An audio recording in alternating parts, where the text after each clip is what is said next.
Series की starting में हमें साकामोटो नाम के एक बंदे को दिखाया जाता है जो कि असल में हिटमैन था। हिटमैन असेसन टाइप के बंदे को बोला जाता है। साकामोटो पर काफी सारे बंदे अटैक करते हैं पर साकामोटो काफी पावरफुल था और उन सभी को नॉकडाउन कर देता है। जिसके बाद हमें साकामोटो के बारे में बताया जाता है जो कि अंडरवर्ल्ड का डॉन होता है। बड़े बड़े डॉन भी साकामोटो के नाम से डरा करते हैं। पर एक दिन साकामोटो को एक लड़की से प्यार हो जाता है और वो अंडरवर्ल्ड को छोड़ देता है और उससे शादी कर लेता है। थोड़ी दिनों के बाद उसकी बेटी होती है और कुछ समय के बाद हमें दिखाया जाता है कि साकामोटो काफी मोटा हो चुका था और वो अपने फैमिली के साथ में एक शॉप को चलाया करता था। इसके बाद हमें एक सीन नाम के बंदे को दिखाया जाता है जो कि उसके शॉप के बाहर आया था। अगले सीन में हमें साकामोटो के शॉप का सीन दिखाया जाता है जहाँ पर एक बच्चा अपने निशानेबाजी की प्रैक्टिस कर रहा था। गलती से उसका इंक गिर जाता है जो कि एक बंदे के पैंट पर लग जाता है जिससे वह गुस्सा हो चुका था और उस बच्चे को पीटने वाला था। साकामोटो आगे बढ़ता है और बच्चे को बचा लेता है और उसके पेंसिल से उसे जान से मार देता है। पर हमें पता चलता है कि साकामोटो ने उसे नहीं मारा था बल्कि वो ऐसा करने के बारे में सोच रहा था। शिन भी वहाँ पर आ चुका था जो कि इस चीज को देख लेता है और कहता है कि फाइनली तुम मुझे मिल चुके हो। साकामोटो उसके बात को सुनकर गुस्सा हो चुका था और आगे बढ़ने वाला था उसे चमेट मारने के लिए। पर इस बंदे के पास में साइकिक पावर होती है जिसकी वजह से इसे पहले ही पता चल जाता है कि आखिर साकामोटो अपने मन में क्या सोच रहा है और वो कहता है कि प्लीज तुम ऐसा मत करना, मैं तुम्हारा दोस्त हूँ। मैं पहले तुम्हारे साथ में मिलकर हिटमैन का काम करता था। जिसके बाद साकामोटो उससे बात करने के लिए बाहर आ जाता है जहाँ पर हमें शिन को दिखाया जाता है जो कि साकामोटो को नॉर्मल लाइफ जीता हुआ देखकर काफी गुस्सा हो चुका था और इसके बाद वो उसको दोबारा से वापस आने को बोलता है और कहता है कि क्या तुम भूल चुके हो, तुम सबसे पावरफुल हिटमैन हो, तुम्हारे सामने बड़े बड़े गुंडे भी अपना सर झुकाते हैं। और इसके बाद वो साकामोटो से कहता है कि तुम्हें मेरे साथ में आना ही होगा। पर साकामोटो उसके बातों का जवाब नहीं देता, वो अपना रामेन खा रहा था। शिन सिगरेट को निकालता है और उसे जलाने वाला था पर साकामोटो उसके सिगरेट को काट देता है और कहता है कि सिगरेट पीना यहाँ पर मना है और बोर्ड दिखाता है। अब साकामोटो के स्पीड को देखकर शिन हैरान हो चुका था और इसके बाद वो कहता है कि भले ये मोटा हो चुका है पर इसकी पावर और स्पीड थोड़ी सी भी कम नहीं हुई है, ये चाहे तो एक ही मिनट में मुझे मार सकता है। तभी डिलीवरी वाला बंदा आता है जो कि साकामोटो से मदद मांगता है जिससे शिन हैरान हो चुका था और कहता है कि लगता है कि साकामोटो दुनिया को दिखाने के लिए शॉप चलाता है पर अभी भी वो हिटमैन का काम करता है। पर ऐसा कुछ भी नहीं था बल्कि वो बंदा अपने ट्री की छटाई के लिए उससे मदद मांग रहा था। साकामोटो आगे बढ़ता है और उसकी मदद कर देता है। साथ ही वो ऐसे ही छोटी मोटी मददें बाकी बंदों की भी किया करता था जिससे शिन काफी गुस्सा हो चुका था और इसके बाद वो कहता है कि सच में अब तुम्हारा कुछ भी नहीं हो सकता है, वेल मैं यहाँ से कल चला जाऊंगा। और इसके बाद वो अपने कार के अंदर बैठकर काफी ज्यादा हंसने लगता है और कहता है कि भले ही साकामोटो काफी मोटा हो चुका है पर उसकी पावर काफी लाजवाब है और वो इसकी वजह से काफी खुश हो रहा था क्योंकि उसको साकामोटो के साथ में टाइम बिताने को मिला था। तभी उसके बॉस की कॉल उसके पास में आती है जो कि उससे कहता है कि क्या साकामोटो हमारे साथ में आने के लिए रेडी हो चुका है। शिन बताता है कि नहीं, वो हमारे साथ में आने के लिए रेडी नहीं है जिससे उसका बॉस गुस्सा हो चुका था और कहता है साकामोटो ने हमारे दुनिया के रूल को तोड़ा है, तुम उसे मार दो। अगले सीन में हमें शिन को दिखाया जाता है जो कि इसकी वजह से काफी परेशान था और इसके बाद वो कहता है कि वेल अगर मैं ये काम नहीं करता हूँ तो वो बंदे दूसरे बंदे को भेज देंगे साकामोटो को मारने के लिए। वेल ये काफी बुरा काम है पर मैं इस चीज को अपने हाथों से करना चाहता हूँ और वो साकामोटो को मारने के लिए रेडी हो चुका था। अगले सीन में हम शिन को देखते हैं जो कि दोबारा से उनके शॉप पर आ चुका था। वही शिन को देखकर कहती है कि तुम तो कल भी हमारे शॉप पर आए थे। पर शिन उसके बातों का जवाब नहीं देता और इसके बाद वो अपने गन पर साइलेंसर को लगा लेता है और शॉप के अंदर आ चुका था। और इसके बाद वो साकामोटो से कहता है कि आज मैं सिटी को छोड़कर जाने वाला हूँ और तुरंत ही अपने गन से उस पर फायर कर देता है। पर साकामोटो जो चॉकलेट खा रहा था वो उससे गोली के डायरेक्शन को चेंज कर देता है और आइसक्रीम का यूज करके उसके मन को भटका देता है और मौका मिलते के साथ ही छुप जाता है। जैसे ही उसको दोबारा से मौका मिलता है वो आगे बढ़ता है और एक ही लात में उसके होश को ठिकाने ला देता है। अब उस एक ही लात की वजह से उसकी हालत काफी खराब हो चुकी थी और वो बेहोश हो चुका था। जब उसकी आंखें खुलती है तो वो देखता है कि वो तो साकामोटो के घर में है। वो सभी खाना खाने के लिए बैठे हुए थे। वो अपने सामने इतने सारे खाने को देखकर हैरान था और कहता है कि रुको, क्या इन खानों में जहर है? पर मुझ पर तो जहर का असर होता ही नहीं। और इसके बाद वो खाने को खाने लगता है। वो इतने स्वादिष्ट खाने को खाकर काफी भावुक हो चुका था क्योंकि वो काफी लंबे समय के बाद घर घर के खाने को खा रहा था, जिसके बाद वो कहता है कि यही सारी चीजें हैं जिसकी वजह से सागामोटो दोबारा से उस दुनिया में वापस नहीं जाना चाहता है। अगले सीन में हमें सिन को दिखाया जाता है जो कि साकामोटो से कहता है कि कल मैं इस सिटी को छोड़कर चला जाऊंगा, तुम्हें परेशान होने की कोई भी जरूरत नहीं है। अगले सीन में हम सिन को देखते हैं जो कि अपने बॉस के पास में आया था। उसका जो बॉस था वो उससे पूछता है कि क्या तुमने साकामोटो को मार दिया। वो अपने बॉस के सामने झुक जाता है और कहता है कि बॉस, साकामोटो अपने जिंदगी में काफी खुश है, प्लीज तुम उसे छोड़ दो, तुम उसके बदले मुझे मार सकते हो। उसका बॉस कहता है कि सच में क्या साकामोटो दोबारा से हमारे दुनिया में नहीं आना चाहता है और उसके बदले तुम मरना चाहते हो। सिन कहता है कि हाँ, उसके बदले तुम मुझे मार सकते हो और अपने गन का यूज करके खुद ही को मारने वाला था। उसका बॉस कहता है कि इस बेवकूफ को क्या लगता है, इसके मरने के बाद भी मैं सागामोटो को छोड़ने वाला हूँ। अब क्योंकि सिन के पास में साइकिक पावर थी जिसकी वजह से वो उसके बात को सुन लेता है और उन्हीं पर फायर करना स्टार्ट कर देता है। वेल अगले सीन में हमें साकामोटो को दिखाया जाता है जो कि इन सभी चीजों को सुन रहा था क्योंकि उसने किसी डिवाइस को उसके पास में लगा दिया था। जिसके बाद वो एक बटन को प्रेस करता है तो उसके दुकान के अंदर से काफी सारे हथियार निकलते हैं। जिसके बाद वो एक टीजर गन को लेकर वहाँ से निकल चुका था। इधर का सीन दिखाया जाता है जहाँ पर वो सारे बंदे सिन को खोजने में लगे हुए थे, पर सिन के पास में साइकिक पावर थी जिसकी वजह से वो काफी आसानी से उन सभी से छुप रहा था और उन सभी को नॉकडाउन करते जा रहा था। पर थोड़ी देर में उसकी गोलियां खत्म हो जाती है और वो सारे बंदे उसे घेर लेते हैं और उसे मारने वाले थे, पर तभी साकामोटो वहाँ पर आ जाता है जो कि अपने टीजर गन का यूज करके उन सभी को बेहोश कर देता है। बाकी बंदे भी उस पर अटैक करने के लिए आगे बढ़ते हैं पर वो अपने चॉप स्टिक का यूज करके उन सभी को मारने लगता है। यहाँ तक कि वो अपने चॉप स्टिक का यूज करके गोलियों को भी रोक पा रहा था, पर वो बंदे अभी भी नहीं रुकते और लगातार उस पर अटैक कर रहे थे। पर उसकी स्पीड काफी ज्यादा थी जिसकी वजह से वो बंदूक को भी आधे में काट देता है। अब उसके पावर को देखकर सिन भी काफी हैरान था और कहता है कि भले ही ये मोटा हो चुका है पर इसकी पावर पहले की जैसी है। और साकामोटो से पूछता है कि आखिर तुम्हें मेरे बारे में पता कैसे चला। वो बताता है कि जब तुम बेहोश थे तो मैंने तुम्हारे गन के अंदर एक ट्रैकर को लगा दिया था जिसकी वजह से मुझे तुम्हारे बारे में पता चला। वो कहता है कि शुक्रिया मुझे बचाने के लिए, मैं तुम्हारे जिंदगी से दूर चला जाऊंगा। वो अपने पास से अपने दुकान के ड्रेस को निकालता है और उसे दे देता है और कहता है कि अगर तुम मेरे पास में काम करते हो तो मैं तुम्हें घंटे के 400 दूंगा और तुम ओवर टाइम करके भी कमा सकते हो। सिन उसके बात को मान चुका था और इसके बाद वो उसके शॉप पर आ जाता है क्योंकि उसके पास में साइकिक पावर थी जिसकी वजह से किस बंदे को कौन सा सामान चाहिए उसको पहले ही पता चल जाता था, जिसकी वजह से दुकान को चलाने में काफी ज्यादा मदद मिल रही होती है। उनके शॉप के बगल में जो बच्चा रहा करता था वो सिन के पास में आता है और कहता है कि चलो भैया हम फुटबॉल खेलते हैं। सिन कहता है कि नहीं, मैं अभी काम में बिजी हूँ। और इसके बाद वो कहता है कि पहले मैं जो काम करता था ये काम तो उससे लाख गुना बेहतर है। वो बच्चा पूछता है कि आखिर तुम पहले क्या करते थे। साकामोटो कहता है कि अगर तुमने अपने प्रोफेशन के बारे में इसे बताया तो मैं तुम्हें मार दूंगा। सिन कहता है कि मैं पहले सफाई का काम किया करता था। सिन साकामोटो के पावर को देखकर हैरान था और इसके बाद वो कहता है कि बाप रे, क्या तुमने चॉपस्टिक का यूज करके उन सभी को जान से मारा। ओई भी इस बात को सुन लेती है और इसके बाद वो साकामोटो से कहती है कि क्या तुमने फिर से किसी को जान से मारा है। साकामोटो कहने लगता है कि नहीं नहीं, मैंने किसी को भी जान से नहीं मारा है। ओई कहने लगती है कि क्या तुम हमारे फैमिली रूल के बारे में भूल चुके हो। साकामोटो कहता है कि नहीं, मैं अपने फैमिली रूल के बारे में नहीं भूला हूँ। ओई कहती है कि अगर तुमने किसी को जान से मारा होगा तो मैं तुम्हें तलाक दे दूंगी, जिसकी वजह से साकामोटो की दुनिया हिल जाती है और वो इसकी वजह से सिन पर काफी गुस्सा हो चुका था। जो सिन था वो फैमिली रूल के बारे में उससे पूछता है। साकामोटो अपने मन में सोचने लगता है कि मैं पिन का यूज करके इसे मार दूं, जिसके बारे में उसे भी पता चल जाता है और वो उस पर गुस्सा करने लगता है। वेल अगले सीन में हमें उन दोनों को दिखाया जाता है जो कि मार्केट में आए थे कुछ सामानों को खरीदने के लिए। असल में साकामोटो यहाँ पर अपने बेटी के लिए बन को खरीदने के लिए आया होता है क्योंकि उसके बेटी को बन काफी पसंद होता है। अब बन को खरीदने के बाद वो सभी वहाँ से जाने लगते हैं, पर तभी उनके ऊपर वाले फ्लोर का खिड़की टूटता है और एक लड़की उन पर आकर गिर जाती है, जिसकी वजह से जो साकामोटो का बन था वो खराब हो चुका था। दिखाया जाता है कि उस लड़की के पीछे और भी काफी सारे बंदे पड़े हुए होते हैं। सिन कहता है कि साकामोटो हमें यहाँ से निकलना होगा, नहीं तो इसकी वजह से हम किसी मुसीबत में पड़ सकते हैं। साकामोटो तो अभी भी अपने बन को लेकर काफी परेशान था और कहता है कि अगर मैं इस बन को लेकर वापस जाता हूँ तो इसकी वजह से मेरी बेटी काफी ज्यादा गुस्सा हो जाएगी। वेल उधर हमें उस लड़की को दिखाया जाता है जो कि उन सभी बंदों से फाइट कर रही होती है है तभी एक टकला बंदा आगे बढ़ता है और उसे पीछे से पकड़ लेता है। बाकी बंदे उस पर अटैक करने के लिए आगे बढ़ते हैं पर साकामोटो अपने चॉपस्टिक का यूज करता है और उनके नाइफ को तोड़ देता है। सिन पीछे से आता है और टकले के टकले पर मारकर उसे बेहोश कर देता है। और भी काफी सारे बंदे वहाँ पर आने लगे थे पर जो साकामोटो था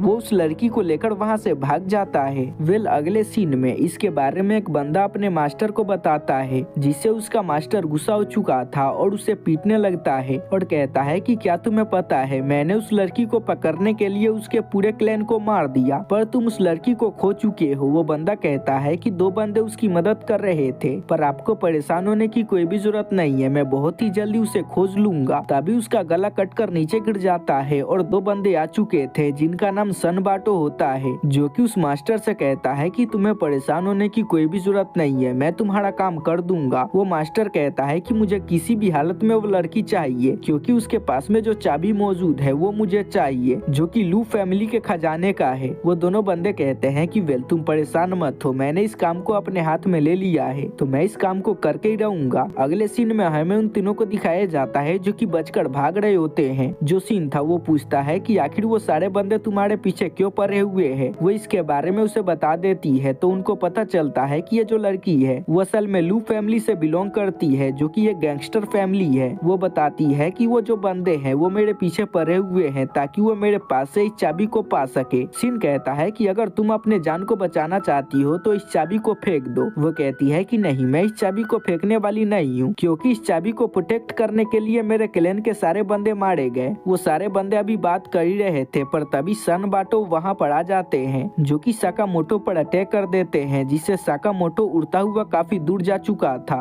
अब इन दोनों को अपने सामने देखकर वो लड़की काफी हैरान हो चुकी थी और सिन को इनके बारे में बताती है और कहती है कि ये दोनों जुड़वा ब्रदर है जिनका नाम सनबाटो है। ये काफी क्रूअल किलर है। ये अपने टारगेट को मारने के बाद उसके सिर को काट लेते हैं और उसकी पेंटिंग बनाते हैं। सिन आगे बढ़ता है सन पर अटैक करने के लिए पर सन उसके हाथ को पकड़ लेता है और कहता है कि अले ले बच्चे को गुस्सा आ रहा है, मैंने उसके दोस्त को मारा जिसकी वजह से उसका दोस्त मारा जा चुका है। सिन कहता है कि क्या तुम मूर्ख हो, तुम्हें क्या लगता है तुमने उसे मार दिया है, क्या तुम्हें साकामोटो के बारे में पता नहीं है। वो कहता है कि नहीं, मुझे इसके बारे में पता नहीं है, आखिर वो कौन है। तभी बाटो आगे बढ़ता है और लू पर अटैक करने वाला था पर तभी साकामोटो वहाँ पर आ चुका था जो कि जोर से उसे पंच मारता है जिससे वो ग्राउंड को तोड़ देता है और वो सभी निचले वाले ग्राउंड पर आ चुके थे। अब साकामोटो के पावरफुल पंच को देखकर वो दोनों भाई भी हैरान हो चुके थे और उन्हें अपने आंखों पर यकीन नहीं हो रहा था। सनबाटो पूछते हैं कि मोटे भाई आखिर तुम कौन हो और आखिर हमारे प्लान के बीच में क्यों आ रहे हो, तुम हमारे बीच से हट जाओ, हम तुम्हें कुछ भी नहीं करेंगे। उधर लू तो साकामोटो के पावर को देखकर पूरी तरीके से हिली हुई होती है। सनबाटो लू से कहते हैं कि लू तुम उस चाबी को मेरे हवाले कर दो, अगर तुम ऐसा करती हो तो हम तुम्हारे मौत को आसान बना देंगे। लू कहती है कि तुम भूल जाओ। वो कहते हैं कि ऐसे ही तुम्हारे मदर फादर ने बोला था, इसीलिए मैंने काफी क्रूएलिटी से उन्हें मारा, जिससे वो गुस्सा हो जाती है और उनके तरफ बढ़ने लगती है पर साकामोटो उसे खींचकर पीछे फेंक देता है। वो काफी गुस्से में होती है और वो अपने मदर फादर का बदला लेना चाहती थी। जो सीन था वो उसे कहता है कि तुम्हें शांति से काम लेना चाहिए क्योंकि तुम्हारा एक कदम तुम्हें जान से मार सकता है। तभी सीन अपने कुनाई से उस पर अटैक कर देता है पर साकामोटो उसके कुनाई को पकड़ चुका था। सन दोबारा से उससे कहता है कि मोटे दोस्त तुम हमारे रास्ते से हट जाओ, तुम हमारे टारगेट नहीं हो, ये लड़की हमारी टारगेट है, प्लीज तुम हमारे काम में दखल ना दो। पर जो साकामोटो था वो कहता है कि नहीं, ये लड़की अब से मेरे लिए काम करने वाली है तो तुम इसे नहीं मार सकते हो। जिसके बाद वो अपने फ्लैशबैक के बारे में सोचने लगता है जहाँ पर साकामोटो जो था वो क्रिसमस के दिन ओई के लिए गिफ्ट को लेकर आया था। ओई समझ जाती है कि ये किसी का मर्डर करके आ रहा है और इसके बाद वो कहती है कि मैं तुम्हारे मर्डर किए हुए पैसे से गिफ्ट नहीं लेने वाली हूँ। और इसके बाद वो कहती है कि अगर तुम मर्डर करना नहीं छोड़ोगे तो मैं अपनी जान दे दूंगी। और इसके बाद वो छत से कूद जाती है जिसकी वजह से साकामोटो काफी परेशान हो चुका था और उसे बचाने के लिए उसके पीछे कूद जाता है। वेल नीचे काफी ज्यादा बर्फ होती है जिसकी वजह से उन दोनों को कुछ भी नहीं हुआ था, वो दोनों बच चुके थे। वही कहती है कि देखा, तुम मेरे को मरते हुए देखकर काफी परेशान हो गए और मुझे बचाने के लिए मेरे पीछे कूद गए। ऐसे ही जब तुम किसी को मारते हो तो उससे प्यार करने वाला भी कोई बंदा होता है, उसकी जिंदगी भी अकेली हो जाती है, तुम ऐसा करके दूसरे के घर को उजाड़ रहे हो। और इसके बाद वो उससे प्रॉमिस लेती है और कहती है कि तुमने काफी सारे पाप किए हैं तो आज के बाद बाद तुमसे जितना भी हो पड़ेगा तुम सभी की मदद करना, वो उससे प्रॉमिस कर देता है क्योंकि सिन के पास में साइकिक पावर थी, जिसकी वजह से उसने इन सारे बातों को सुन लिया था और वो काफी इमोशनल हो चुका था। जो साकामोटो था वो यहाँ पर लू की मदद करने का डिसाइड करता है, जिसके बाद उन सभी के बीच में फाइट होने लगती है। जो साकामोटो था वो काफी आसानी से उन सभी के अटैक को रोक रहा था। वो बार बार अपने कुनाई से उन पर अटैक कर रहे थे, पर वो दो छोलनी का यूज करके उन सभी के अटैक को रोक रहा था। साथ ही सिन भी इसमें उसकी मदद कर रहा था। वो दोनों ब्रदर उससे दोबारा से कहते हैं कि ब्रदर तुम हमारे रास्ते से हट जाओ, पर वो दोनों बात नहीं मानते, इसीलिए वो दोनों कंबाइन अटैक करने लगते हैं उन दोनों पर साकामोटो की स्पीड इतनी ज्यादा होती है कि वो एक भी खड़ोच उसे नहीं दे पाते। बस उसके गले में थोड़ा सा खिंचाव हो जाता है तो सिन आगे बढ़ता है और पट्टी लगा देता है। वो कहता है कि चलो दोबारा से कंटिन्यू करते हैं। वो दोनों कहते हैं कि मोटे ब्रदर, लगता है कि तुम हमारे हाथों से मरना चाहते हो, तो चलो हम तुम्हारे ख्वाहिश को पूरा कर देते हैं, और आगे बढ़ता है उस पर अटैक करने के लिए। पर साकामोटो एक चीज को उठाकर बाटो के सिर पर दे मारता है, जिससे उसकी हालत खराब हो चुकी थी, यहाँ तक कि वो सन के ब्लेड को भी डिस्ट्रॉय कर देता है। तभी सिन आगे बढ़ता है और उसके गले में रस्सी को फंसाकर उसे जमीन पर गिरा देता है। साकामोटो एक फ्रिज को उठाता है और दे मारता है उनके सर पर। अब इनके ब्रूटल पावर को देखकर लू भी हैरान थी और उन दोनों से पूछती है कि आखिर तुम दोनों कौन हो। साकामोटो बताता है कि मैं एक शॉप का ओनर हूँ, मैं अपना शॉप चलाता हूँ। अगले सीन में हमें उन दोनों बंदों के मास्टर को दिखाया जाता है, जो कि काफी गुस्सा कर रहा था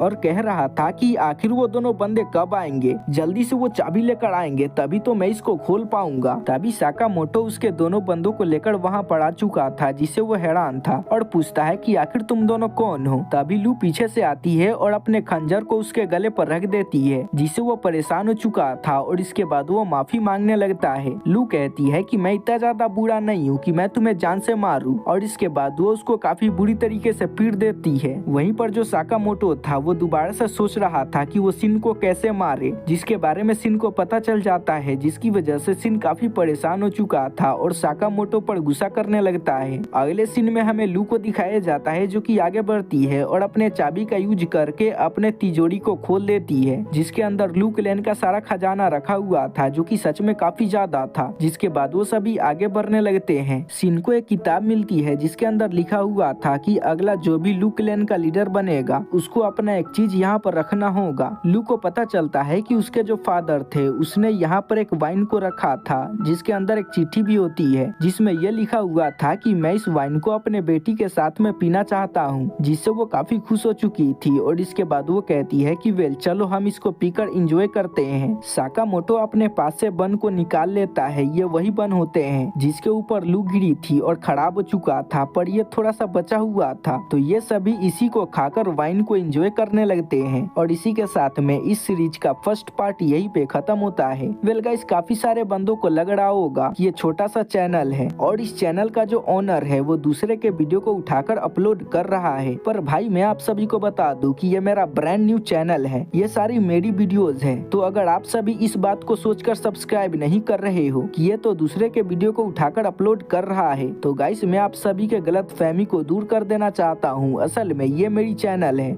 मैं इसका नाम भी ले लेता हूँ एनिमे एक्सप्लेन। तो प्लीज गाइस, अगर आप सभी ने इस वीडियो को यहाँ तक देख लिया है तो यहाँ से चैनल को सब्सक्राइब कर लेना। मैं अपने कंटेंट को और भी ज्यादा इम्प्रूव करने की कोशिश कर रहा हूँ, बस आप सभी के सपोर्ट की जरूरत है। और इसका नेक्स्ट पार्ट मैं बहुत ही जल्दी एक्सप्लेन करके अपलोड कर दूंगा, बस आप सभी इस पर अच्छा सपोर्ट दिखाओ।